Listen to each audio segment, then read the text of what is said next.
한 회사가 석 달 동안 벌어들인 영업이익이 89조 5천억 원입니다. 지난해보다 조금 늘어난 정도가 아닙니다. 불과 1년 전 삼성전자 반도체 사업이 벌어들인 이익은 4천억 원이었습니다. 그런데 정확히 1년 뒤 그 숫자는 89조 2천억 원으로 뛰었습니다. 회사 전체 영업이익의 거의 전부가 손톱만한 반도체에서 나온 겁니다. 그런데 우리가 매일 손해주는 갤럭시가 포함된 모바일 성적표를 펼치면 숫자가 갑자기 마이너스로 바뀝니다. 스마트폰과 네트워크 사업을 합친 영업 손실이 7천억 원이었습니다. 삼성은 스마트폰만의 손익을 따로 공개하지 않았지만 적어도 가장 유명한 제품이 속한 사업부는 반도체의 축제를 함께 누리지 못했습니다. 더 이상한 건 같은 시기 삼성이 세계에서 가장 많은 스마트폰을 출하했다는 사실입니다. 삼성은 전체 스마트폰의 24%를 보냈고 애플은 20%를 보냈습니다. 그런데 전 세계 스마트폰에 쓰인 돈의 절반 가까이는 애플이 가져갔습니다. 더 많이 팔았는데 왜 돈은 애플로 향했을까요? 이 모순을 따라가면 두 회사의 진짜 차이가 보입니다. 단순히 디자인이나 성능의 문제가 아닙니다. 누가 제품을 팔고 누가 그 제품 안에서 흘러가는 고객의 시간을 소유하느냐의 문제입니다. 먼저 삼성전자 안에 있는 두 개의 방을 보겠습니다. 2025년 2분기 반도체 방의 영업이익은 4천억 원에 불과했습니다. 반면 스마트폰과 네트워크 방은 3조 1천억 원을 벌었습니다. 그런데 정확히 1년 뒤 두 방의 운명이 완전히 뒤집혔습니다. 반도체는 89조 2천억 원을 벌었고 스마트폰과 네트워크는 7천억 원 적자가 됐습니다. 같은 회사, 같은 이름, 같은 로고인데 돈을 버는 주인공이 1년 만에 바뀐 겁니다. 물론 이 엄청난 차이를 메모리 가격 하나로만 설명할 수는 없습니다. 2025년에는 재고자산 평가와 중국 수출 규제 관련 일회성 비용, 파운드리의 낮은 가동률이 이익을 눌렀습니다. 반대로 2026년에는 AI 서버 수요와 메모리 가격 상승, 고부가 제품 판매가 한꺼번에 몰렸습니다. 그럼에도 분명한 사실이 하나 있습니다. 삼성의 반도체 이익은 수요와 공급, 공장 가동률과 제품 구성에 따라 엄청난 폭으로 움직입니다. 삼성은 서로 다른 두 사업을 함께 가진 덕분에 위기를 버틸 수 있습니다. 하지만 어느 사업이 고객을 더 오래 붙잡고 있는지는 전혀 다른 문제입니다. 이제 전 세계 스마트폰 매장을 위에서 내려다보겠습니다. 2026년 2분기 삼성은 출하량 기준 약 24%를 차지하며 세계 1위에 올랐습니다. 애플은 약 20%였습니다. 대수만 보면 삼성이 이겼습니다. 그런데 돈의 지도를 펼치면 결과가 완전히 뒤집힙니다. 같은 분기 애플이 가져간 전 세계 스마트폰 매출의 몫은 무려 49%였습니다. 사람들이 스마트폰에 쓴 돈의 거의 절반이 애플로 향한 겁니다. 삼성은 4대 가운데 한 대를 보냈지만 애플은 시장에 풀린 돈 2장 가운데 거의 한 장을 가져갔습니다. 이유는 판매대에 있습니다. 삼성의 진열대에는 가격이 낮은 고급형부터 초고가 폴더블까지 수많은 제품이 놓여 있습니다.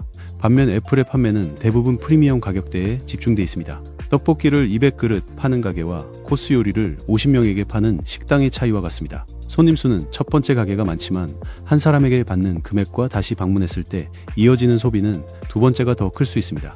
많이 파는 능력과 많이 남기는 능력은 같은 것이 아닙니다. 이것이 삼성과 애플의 첫 번째 차이입니다.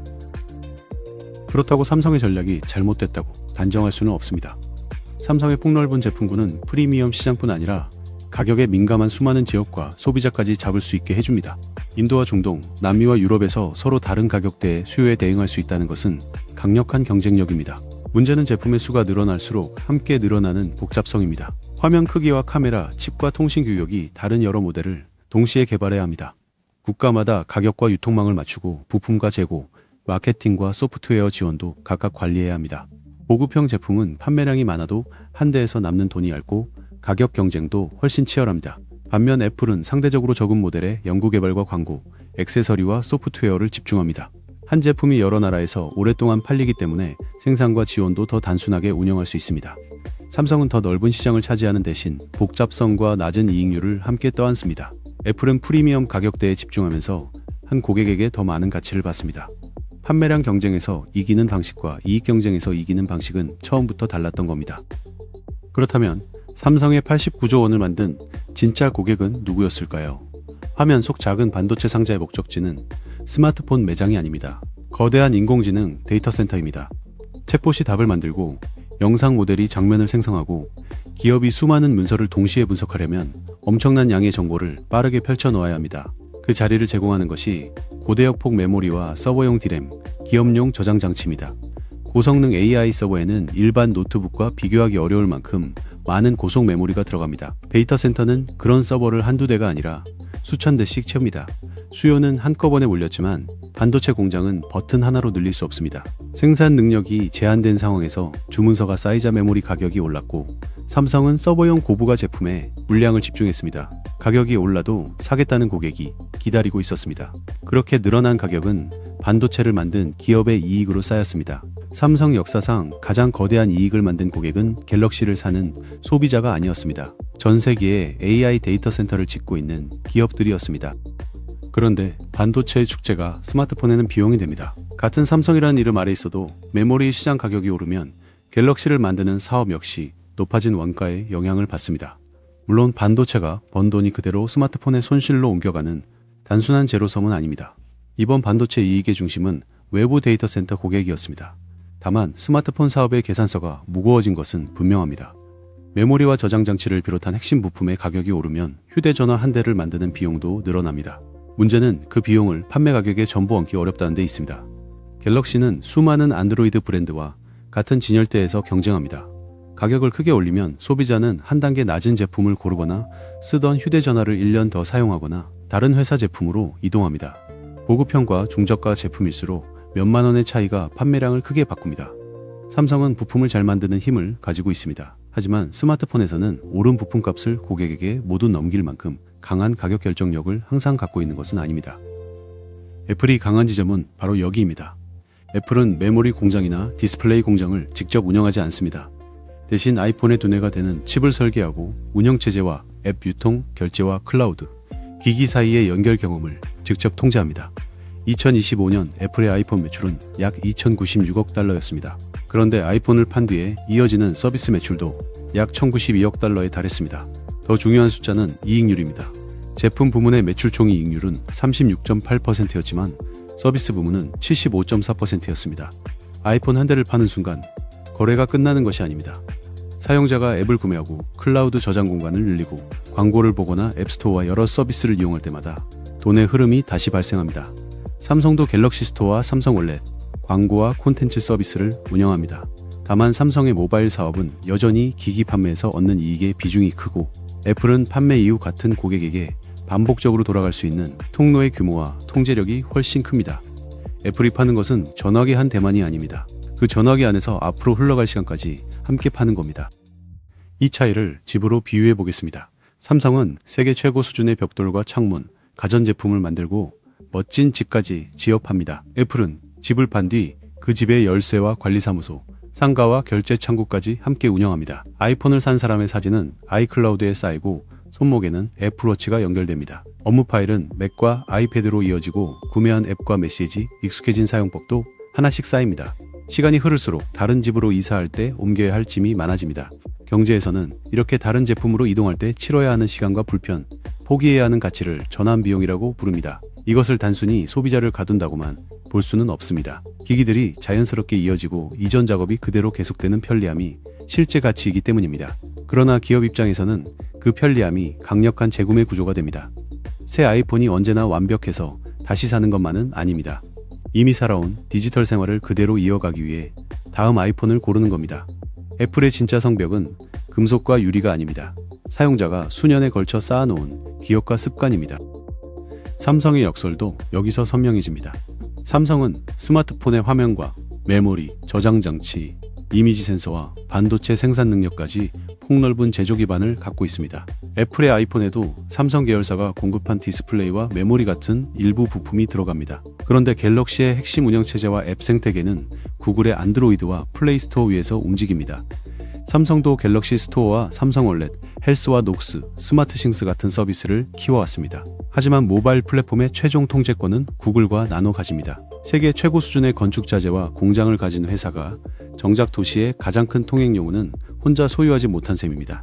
애플은 공장을 직접 운영하지 않아도 칩 설계와 운영체제, 앱 유통과 고객 계정을 하나의 선으로 묻습니다. 삼성은 제조와 부품의 폭에서 강합니다. 애플은 플랫폼과 고객 관계의 길이에서 강합니다. 삼성은 제품을 만드는 많은 층을 가졌고 애플은 고객에게 닿는 마지막 문을 쥐고 있습니다. 이것이 두 회사의 이익이 달라지는 두 번째 이유입니다. 89조는 그래서 삼성에 힘입면서 동시에 함정입니다. 메모리 시장이 좋아지는 해에는 반도체가 회사 전체를 하늘로 들어올립니다. 하지만 공급이 늘거나 수요가 약해지고 공장 가동률이 떨어지면 이익도 빠르게 줄어들 수 있습니다. 2025년 2분기 반도체 영업이익은 4천억 원이었지만 1년 뒤에는 89조 2천억 원이 됐습니다. 물론 이 차이가 메모리 가격만으로 만들어진 것은 아닙니다. 전년도에는 재고평가와 수출 규제 관련 비용, 파운드리 부진이 이익을 눌렀습니다. 올해에는 AI 수요와 공급 부족, 고부가 서버 제품 판매가 동시에 이익을 밀어 올렸습니다. 중요한 것은 반도체 이익이 이런 여러 변수에 따라 극단적으로 움직일 수 있다는 사실입니다. 반면 애플의 서비스는 이미 확보한 고객과의 관계에서 반복적인 매출을 만듭니다. 모든 서비스가 안정적이거나 영원히 성장한다는 뜻은 아닙니다. 규제와 경쟁, 소비자의 선택에 따라 얼마든지 흔들릴 수 있습니다. 하지만 시장이 가격을 결정하는 부품과 기업이 직접 경험과 유통 경로를 설계하는 플랫폼은 이익이 움직이는 리듬 자체가 다릅니다. 그렇다면 삼성은 무엇을 해야 할까요? 답은 애플을 그대로 복사하는 것이 아닙니다. 삼성의 가장 큰 자산은 애플이 쉽게 가질 수 없는 제조와 제품의 폭입니다. 반도체와 디스플레이, 스마트폰과 TV, 가전과 자동차 전장까지 현실 세계의 수많은 기기를 연결할 수 있습니다. 애플은 휴대전화와 컴퓨터, 태블릿과 웨어러블을 정교하게 묶었습니다. 그러나 냉장고와 세탁기, TV와 자동차, 집안의 수많은 기기까지 하나의 생활 공간으로 연결할 가능성에서는 삼성이 가진 범위가 더 넓습니다. 문제는 이 기기들이 팔린 뒤에도 하나의 관계로 이어지느냐입니다. 갤럭시에서 시작한 경험이 TV와 냉장고, 자동차와 집, 개인화된 인공지능 서비스로 자연스럽게 연결돼야 합니다. 사용자가 다음 제품에서도 그 편리함을 이어가고 싶게 만들어야 합니다. 삼성도 프리미엄 제품 비중과 갤럭시 생태계, 개인화된 AI 경험을 강화하겠다고 밝혔습니다. 다음 경쟁은 카메라 화소나 화면 밝기 하나로 끝나지 않습니다. 사용자의 하루를 누가 더 자연스럽게 연결하는가, 그리고 그 연결을 누가 오래 유지되는 서비스로 바꾸는가가 승부처입니다. 이제 사상 최대 실적이라는 뉴스를 볼 때는 세 가지만 확인해 보세요. 그 돈을 어느 사업이 벌었는가, 그 이익은 다음 분기와 다음 해에도 반복될 수 있는가, 그리고 고객과 만나는 마지막 문을 누가 쥐고 있는가, 부품을 공급하는 기업인지 완제품을 판매하는 기업인지 운영체제와 앱 유통, 결제와 서비스를 함께 통제하는 기업인지에 따라 가져가는 몫은 달라집니다. 판매량이 많다고 반드시 많이 남는 것은 아닙니다.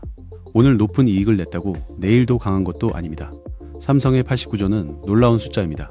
그러나 그 숫자만으로 갤럭시의 경쟁력이나 애플과의 승부를 설명할 수는 없습니다.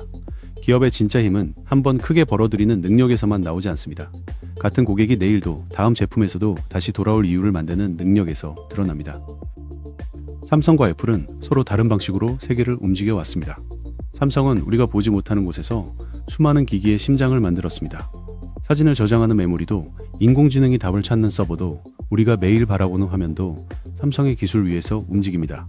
이 사실만으로도 삼성은 이미 세계에서 가장 강한 제조기업 가운데 하나입니다.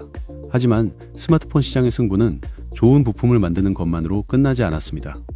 애플은 아이폰 한 대를 판 뒤에도 사용자의 사진과 파일, 앱과 결제, 시계와 컴퓨터를 하나의 생활로 연결했습니다. 사람들은 새로운 아이폰이 완벽해서만 다시 사는 것이 아닙니다. 이미 익숙해진 자신의 하루를 그대로 이어가기 위해 다시 아이폰을 고릅니다. 바로 이것이 두 회사 사이의 남은 차이입니다.